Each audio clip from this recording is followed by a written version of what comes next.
Assalamualaikum warahmatullahi wabarakatuh.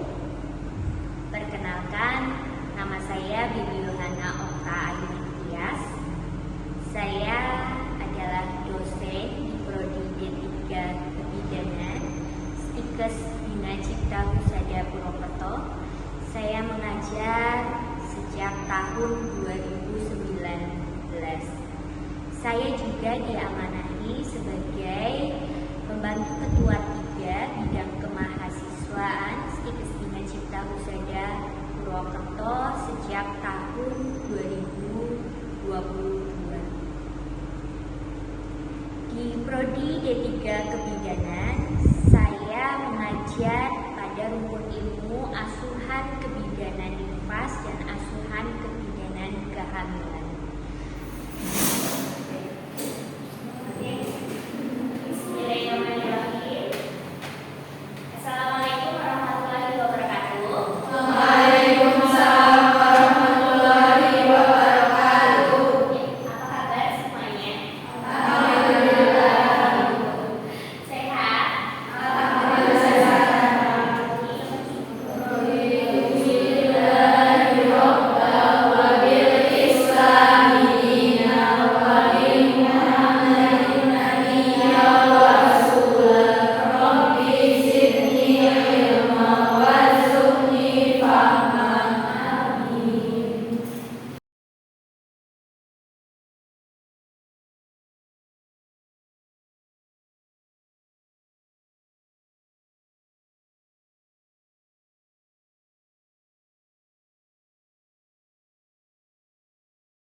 Jadi sebelum kita ke komplikasi masa nifas ya, tentunya kemarin kita sudah belajar tentang laktasi ya, sudah tahu rekod, refleks ya, ya kan?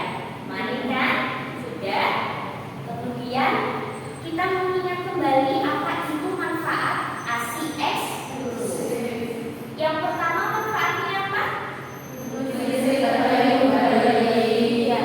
Dia merupakan nutrisi terbaik karena kandungannya ya yang tidak ada di susu manapun formula ya. Kemudian daya tahan tubuh, meningkatkan daya tahan tubuh ya. Anak yang diberikan ASI eksklusif selama berapa? ASI eksklusif 6 bulan tanpa tambahan makanan apapun kecuali vitamin dan obat kan ya, meningkatkan jalinan kasih sayang, bonding ya, meningkatkan bonding. Jadi semakin ibunya menyayangi bayinya, jadi cerdas ya anaknya ya. Kemudian menghemat biaya. Kenapa menghemat biaya? Iya kan tidak perlu beli ya, tidak perlu beli susu formula yang harganya mahal. Ini gampang ya, tinggal ngecek ya istilahnya ya, nangis langsung diberikan ASI eksklusif. Kemudian mengandung zat tubuh. Nah, di dalam ASI eksklusif itu ada zat yang namanya faktor bifidus dan laktofenik. Faktor bifidus itu ya bagus ya untuk di usus bayi. Usus bayi itu kan baru lahir ya, baru beradaptasi. Nah, di situ dia untuk membantu ya proses perkembangan ya bakteri yang baik. Sedangkan laktofenik itu untuk mengikat zat besi yang ada sehingga patogen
hipofise anterior ya. Kemudian dari hipofise anterior itu sinyalnya ke alveoli, ke pabriknya susu, sehingga produksi ASI akan banyak.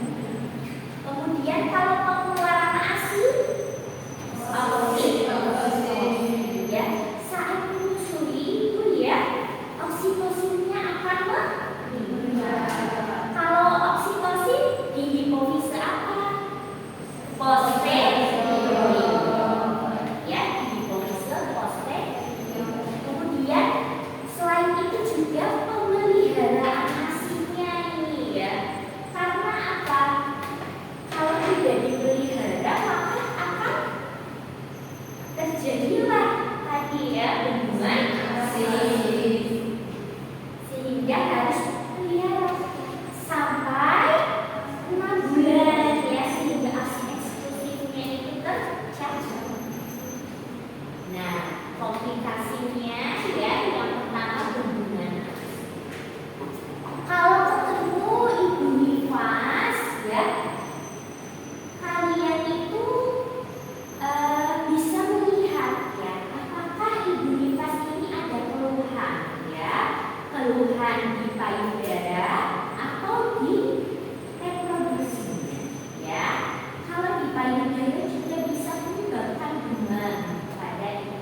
Jadi kalau ada ibu nifas kok yang mengeluh ya kelelahan, kemudian sininya pegel ya di tubuhnya ya, kemudian greges ya, kayak kalian masuk angin atau sakit ya, itu kalian harus ini berarti sakit ya, bisa terkena ya komplikasi nifas pada payudara, yaitu ini ada bendungan ASI. Kita lihat di sini ya, nih ini kan lemak ya. Nah ini pabriknya loh. Nah saat bendungan ini ada putus salurannya ya. Nah karena ini produksinya kan banyak dari prolaktin ya, sudah banyak terus tidak disusui, misalnya tidak umiin, tidak rawat jagung, maka ini putusnya ya, salurannya ya, ini bisa tersumbat, itulah yang disebut dengan bendungan ASI. Nah terjadi pada hari ke-3. Ada pertanyaan? Belum? Bisa dipahami? Bisa. Yang selanjutnya ya, penyebabnya apa sih? Nih ada gambarnya. Nah, nih kalau dilihat gambarnya kan ya, ini bayi bisa hanya sebagian sini, ya nggak masuk semuanya ya. Yang benar tuh masuk semuanya sampai puting. Jadi seluruh air rolanya di sini ya, Bu ya. Dipastikan seluruh air rola masuk.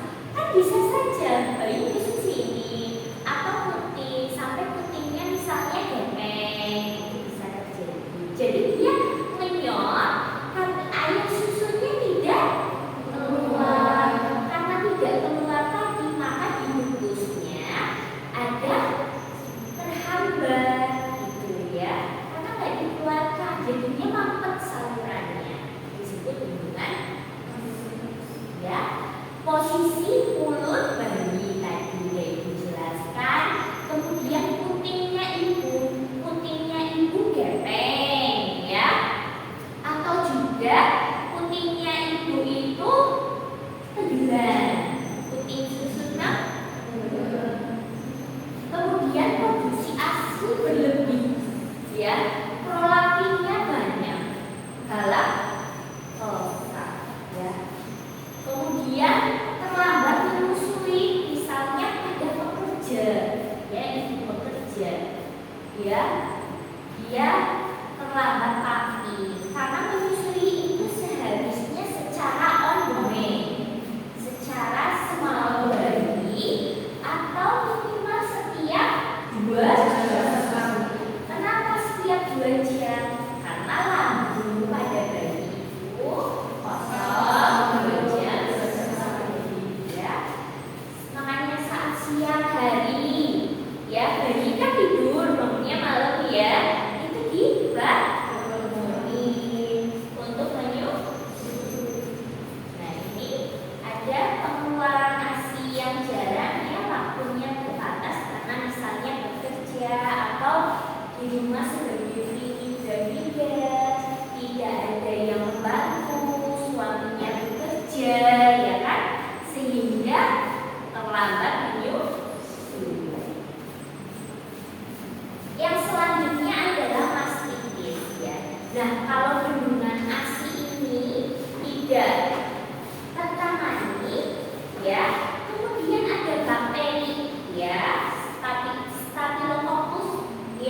bendungan ASI, mastitis itu bisa dicegah. Dicegahnya dengan apa? Teknik menyusui yang benar. Teknik menyusui yang benar yang nanti akan kita praktikkan. Ya. Kemudian gejalanya apa sih, Bu? Gejalanya demam, badannya panas gitu ya. Bengkak, merah ya. Jadi merengkel-merengkel. Kalau kedua itu kayak bengkak ya, bengkakan. Tapi kalau sudah sampai peradangan itu demam. Kemudian kayak ada krompol-krompolnya di payudara. Nah itu yang ibu bilang cirinya bisa pegel. Kayak masuk angin cirinya kan kaku-kaku ya, lehernya sampai sininya, badannya nggak enak, besi. Faktor penyebabnya tadi putih susu lecet ya, sehingga ada bakteri tangannya kotor ya. Kemudian ibunya lelah. Kenapa kalau lelah bisa menyebabkan mastitis? Lelah sama misalnya nih kurang istirahat, dia ini maksudnya makanan nutrisi ibunya jelek. Kenapa bisa menyebabkan mastitis?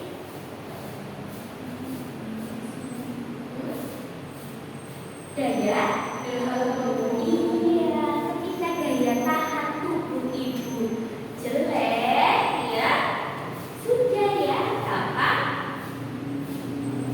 Iya, kayak kita kemasukan virus ya, bakteri Salmonella typhosa misalnya, influenza ya, gitu. Begitu juga sakit nifas, sakit mas. BH-nya juga jangan yang terlalu ada ya sekarang BH-nya ya, yang sininya bisa di iya, terus jangan pakai BH yang besi. Nah, yang terakhir adalah abses payudara. Kalau abses payudara itu apa?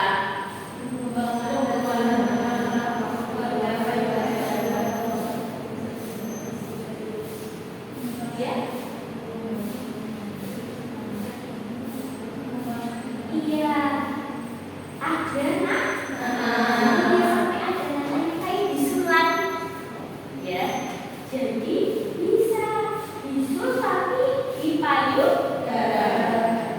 Itu karena apa? Sama aja ya. Infeksi bakterinya Staphylococcus aureus atau Streptococcus. Nah ini bedanya ya, kemerahan. Tahu bisul? Kayak apa bentuknya? Tahu? Nah, ya. Nah, makanya ini pentingnya pengeluaran nasi segar pada tahap awal mastitis ya. Di breast care, perawatan payudara, teknik menyusui yang benar. Nah, pada mastitis dan abses payudara ya, kolaborasi dengan dokter. Diberinya apa biasanya? Ibu profen atau paracetamol dan obat antibiotik ya, antibiotik untuk bakteri Staphylococcus. Nah kalau sudah abses ya, itu harus dikeluarkan pesnya atau nanahnya ya. Nanah harus dikeluarkan. Kalau nanahnya dikeluarkan, pasien akan lebih lega ya, di drainase ya, dikeluarkan, dibuka ya, di anestesi dulu apa enggak ya? Tidak ya. Ya, dikeluarkan ya untuk apa? Bus. Ya, bendungannya juga harus dikeluarkan. Ada teknik mah. Gejalanya ini ya,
Jadi kalau bendungan ASI tadi hanya terbendung, ya kan? Kalau yang terinfeksi dia sudah leukositnya tinggi, ya. Tanda-tanda infeksi apa? Sel darah putihnya kan? Ya, kemudian jangan demam. Ya kan demam, kemudian ada nyeri, ya, merokok ya, gitu. Ada kemerahan juga. Kalau peradangan itu ada perubahan warna, ya. Misalnya kita jatuh, radang kan ya ada perubahan. Misalnya radang tenggorokan, ya yang gampang ya, radang tenggorokan. Coba tenggorokannya dilihat ya kan, di center ini warnanya akan lebih ke merah. Begitu juga kalau bedanya bendungan yang non infeksius kan berarti bendungan ASI, yang infeksius adalah yang itu ada tanda-tandanya, kemerahan, kemudian bisa dipahami. Oke, ada lagi pertanyaan? Kalau nggak ada pertanyaan, di sini ibu ada soal. Siapa yang nanti bisa menjawab?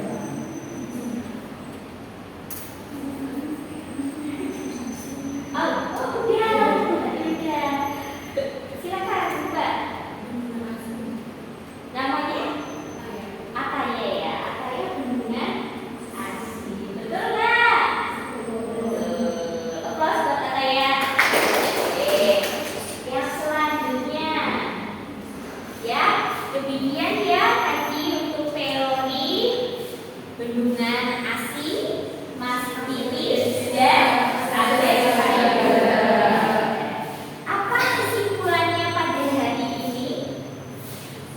Apabila tidak kita cegah ya dengan nanti teknik menyusui yang benar, kemudian dengan teknik menyusui yang benar mencegah komplikasi nifas, juga akan meningkatkan apa? Keberhasilan ASI eksklusif ya. Jadi ASI eksklusifnya akan akan bekerja, akan berjalan dengan baik gitu ya. Oke.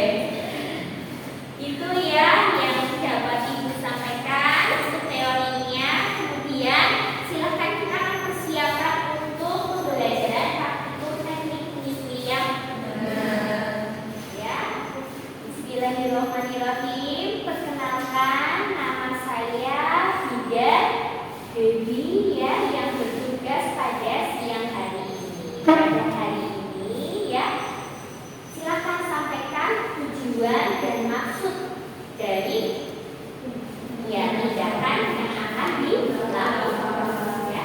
Pada hari ini saya akan melakukan pendidikan kesehatan mengenai teknik menyusui yang benar. Terus sebelumnya nanti ibu duduk, saya akan mengajarkan cara menyusui yang benar ya. Durasinya sekitar 5-10 menit. Apakah ibu bersedia? Bersedia ya. Sebelumnya ada pertanyaan atau keluhan atau tidak? Tidak ada keluhan ya. Berarti kita bisa memulai dengan kita harus menjaga privasi pasien ya. Jangan sampai tidak menjaga privasi ya. Cara menjaga privasinya dengan menutup tirai. Ya. Kemudian bayinya ya, ibu salah saya. Nah ini untuk bayinya, kalau ibu menyusui tanyain dulu ya, gimana cara menyusuinya. Langsung ya, berarti menyusuinya langsung, nggak ada tekniknya ya. Ya baik, nanti akan saya ajarkan teknik menyusui yang benar ya. Sebelum menyusui ya,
Blok-blok kan enggak ya? Kalau kita minum kan harus lurus kan? Makanya bayi juga harus lurus ini supaya minumnya tidak gini ya posisi ini. Nah, sudah menempel ini perut bayi ke dekat ibu. Nah, sudah satu garis lurus. Ibu Salaisa dalam menyusui juga harus penuh dengan lihat tempelkan hidungnya ya, menutupi ya. Kemudian tangannya yang satu ya Mbak, ini megang payung. Caranya ini ya, dipegang payung. Kemudian kita pasang supaya mulut bayi membuka, nempelkan di pipi atau di setelah mulut bayi membuka dimasukkan sampai seperti gambar yang tadi ya, penuh seaerolat penuh. Terus ibu rasakan apakah bayi ini sudah menyusui, tidak ada rasa keluar nasi, sudah ada. Kalau sudah ada baru dilepas, tangannya dilepas, biarkan bayi menyusui secara puas ya, biasanya 10 sampai 15 menit. Setelah kira-kira bayinya puas, sekarang teknik melepasnya ya, supaya puting susunya tidak lecet ya. Kalau dilepasnya sudut gitu ya, tanpa teknik itu bisa menyebabkan lecet ya, sekali dua kali nanti lecet ya, sampai sedih ya. Nah,